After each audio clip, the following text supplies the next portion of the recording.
नमस्कार किसान भाइयों, आपका स्वागत है हमारे YouTube चैनल मिट्टी की बात किसान के साथ पर। आज हम एक महत्वपूर्ण जानकारी देने वाले हैं। इस चैनल के माध्यम से मेरा प्रयास है किसानों तक सही जानकारी पहुंचे ताकि उसका लाभ वो खेती में ले सके। आज जो बात करना चाहता हूं वो है सल्फर तत्व की। यह सल्फर आवश्यक पोषक तत्व है और पौधे को इसकी अच्छी खासी ज़रूरत होती है। यह माइक्रो न्यूट्रिएंट नहीं है, सूक्ष्म पोषक तत्व नहीं है।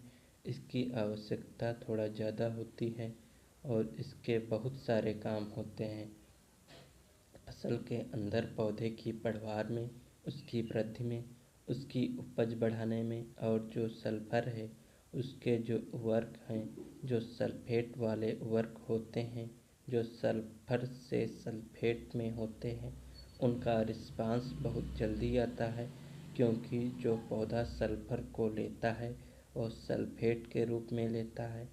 और हमको ये ध्यान रखना चाहिए कि अगर किसी उर्वरक में सल्फेट फॉर्म में सल्फर उपलब्ध है तो वो पौधे को जल्दी उपलब्ध होगा, और अगर वह सल्फर के रूप में है तो या किसी दूसरे रूप में है तो धीरे धीरे उपलब्ध होगा।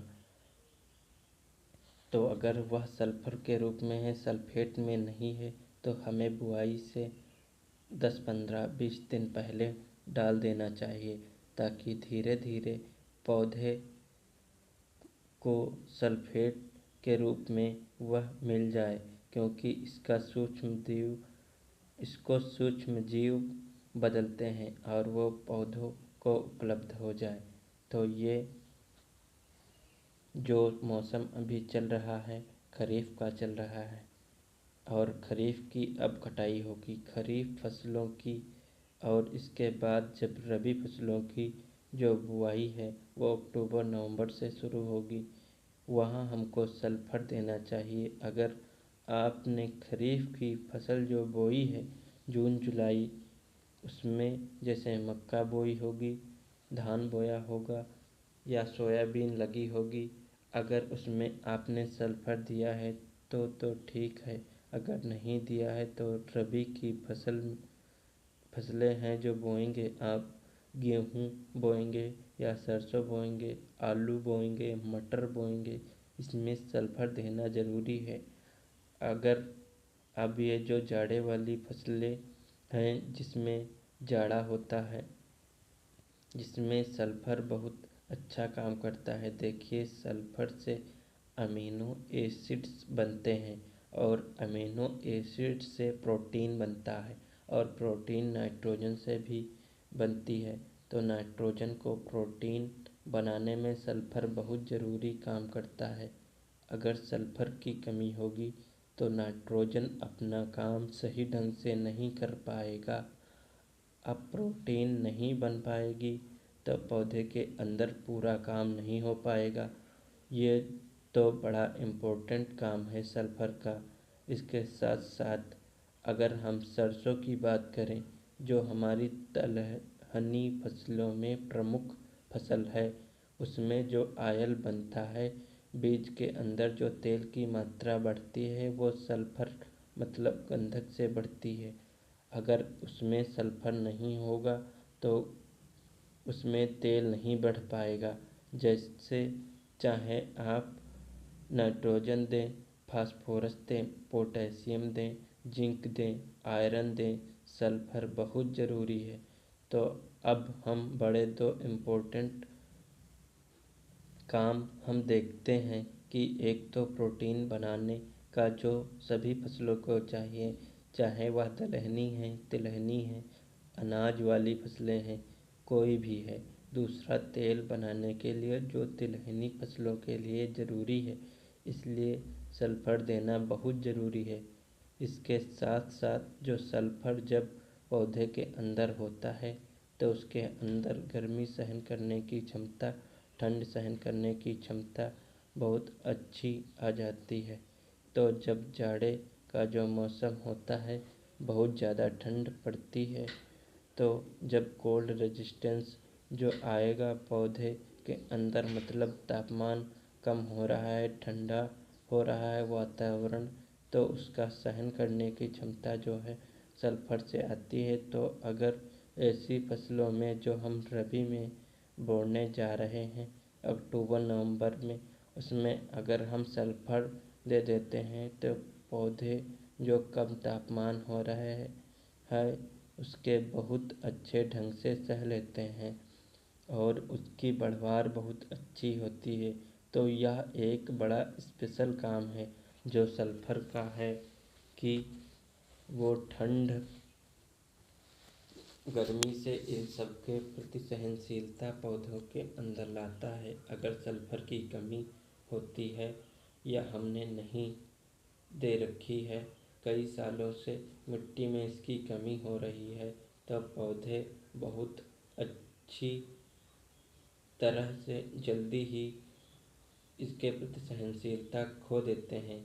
जैसे तापमान कम होता है या ज़्यादा होता है तो उनकी बढ़वार रुक जाती है, तो पौधे के अंदर वो हार्डनेस बनी रहे, इसके लिए यह ज़रूरी है कि सल्फर उसमें पर्याप्त मात्रा में हो।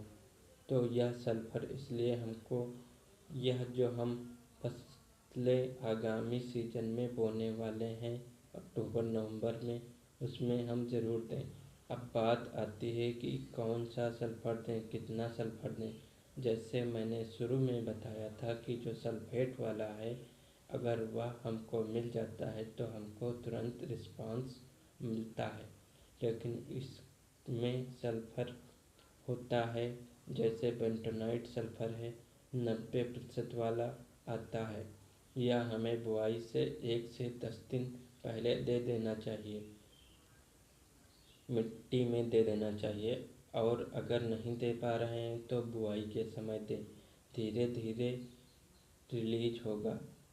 लेकिन अच्छा यह होगा कि 1 से 10 दिन पहले दे दें जब खेत में नमी हो। लेकिन किसान भाइयों को ऐसा मौका नहीं मिल पाता है तो वो बुआई के समय बेंटोनाइट सल्फर ज़रूर दे दें। सल्फर को आप NPK के साथ यूरिया के साथ मिलाकर दे सकते हैं, इसमें कोई समस्या नहीं है। और इसकी मात्रा हमें करीब 10 से 12 किलोग्राम प्रति एकड़ रखनी चाहिए। तो अगर आप 10 से 12 किलोग्राम प्रति एकड़ बेंटोनाइट सल्फर देते हैं तो इसका बहुत अच्छा रिस्पांस आता है। लेकिन नमी खेत के अंदर रहनी चाहिए।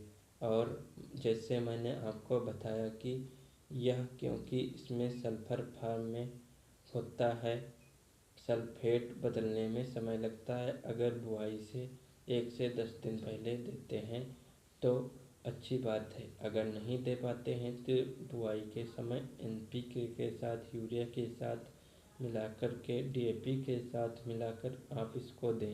इससे यह मैंने आपको बताया बेंटोनाइट सल्फर है 10 से 12 किलोग्राम प्रति एकड़ पर्याप्त रहता है। अगर आप सरसों बो रहे हैं जिसमें तेल हमें चाहिए तो उसमें आप थोड़ा सा बढ़ाकर 15 किलोग्राम प्रति एकड़ इसकी मात्रा कर लीजिए, क्योंकि ऐसी फसलों को सल्फर की आवश्यकता थोड़ा ज़्यादा होती है। अब मान लीजिए बेंटोनाइट सल्फर नहीं है तो आप जिप्सम का प्रयोग करें। जिप्सम हमें 80 किलोग्राम प्रति एकड़ का देना चाहिए। यह भी बुआई से 15 से 20 दिन पहले देने का प्रयास करना चाहिए, क्योंकि ये इसमें सल्फेट फॉर्म में तो है लेकिन इसकी पानी में घुलनशीलता बहुत कम है, धीरे धीरे घुलता है। इसलिए अगर आप बुआई से पहले दे देते हैं तो 10-15 दिन पहले तो नमी के साथ ये घुलता रहेगा। जैसे जैसे पौधे बड़े होते जाएंगे उपलब्ध होता जाएगा। लेकिन अगर नहीं दे पा रहे हैं तो बुआई के समय आप दें तो यह इसका फ़ायदा आएगा। लेकिन अगर आपने जून जुलाई में कोई सल्फर का वर्क दे रखा है, जिप्सम दे रखा है, बेंटोनाइट सल्फर दे रखा है, तो फिर आपको इसके देने की आवश्यकता नहीं रहती है, क्योंकि वो पर्याप्त मात्रा में बना रहता है। इसके साथ साथ देखिए जो SSP हमारी खाद है, सिंगल सुपर फास्फेट, उसमें भी 11% मात्रा में सल्फर होता है। तो अगर आप एसएसपी का प्रयोग कर रहे हैं सिंगल सुपर फास्फेट का, फिर आपको बाहर से कोई दूसरा सल्फर देने की आवश्यकता नहीं है, क्योंकि इसका सल्फर पर्याप्त है। जितना आप एसएसपी देंगे वो उतना पौधे को मिल जाएगा, वो उपलब्ध करा देगा। तो यह बात आपकी समझ में आई होगी कि हमको अगर बेंटोनाइट सल्फर देना है तो 10 से 12 किलोग्राम प्रति एकड़ दे दीजिए, और अगर आप जिप्सम का प्रयोग करना चाहते हैं तो 80 किलोग्राम प्रति एकड़ का दीजिए। और एसएसपी खाद आप प्रयोग कर रहे हैं तो देखिए जो एसएसपी की हम सामान्यतः मात्रा लेते हैं या लोगों को रिकमेंडेड करते हैं 60 किलोग्राम फास्फोरस की दर से अगर हम करते हैं तो प्रति हेक्टेयर की दर से, मतलब 24 किलोग्राम प्रति एकड़ की दर से करते हैं तो हमको करीब 150 किलोग्राम एसएसपी प्रति एकड़ देना चाहिए।